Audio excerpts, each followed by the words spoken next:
IPL এর ইতিহাসে KKR এর জন্য সবচেয়ে বেশি রান কোন কোন ব্যাটসম্যানরা করেছে চলুন দেখে নেওয়া যাক। নাম্বার 5 ইউসুফ পাঠান। কেকেআর এর ইতিহাসে অন্যতম সেরা ম্যাচ উইনার যদি কেউ হয়ে থাকে তাহলে সেটা হলো ইউসুফ পাঠান, যিনি মাত্র কয়েক ওভারে ম্যাচ ঘুরিয়ে দেওয়ার ক্ষমতা রাখতেন।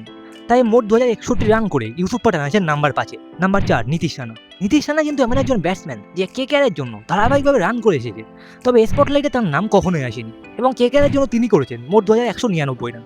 Number 3 Andre Rasel.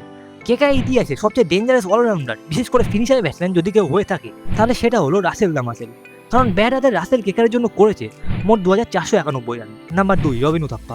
কেকেআরের অন্যতম কিংবদন্তি উইকেট কিপার ব্যাটসম্যান ছিলেন রবিন উথাপ্পা, যিনি কিন্তু এক প্রান্তে দাঁড়িয়ে থেকে শেষ পর্যন্ত ব্যাটিং করে যেতেন এবং তার খাতায় আছে মোট 2649 রান। নাম্বার 1 গৌতম গম্ভীর। কেকেআরকে 2012-তে এবং 2014-তে আইপিএল চ্যাম্পিয়ন বানানো ক্যাপ্টেন গৌতম গম্ভীর কেকেআর ইতিহাসে সর্বকালের সেরা একজন প্লেয়ার, যে কেকেআর এর জন্য ব্যাট হাতে করেছে মোট 3345 রান।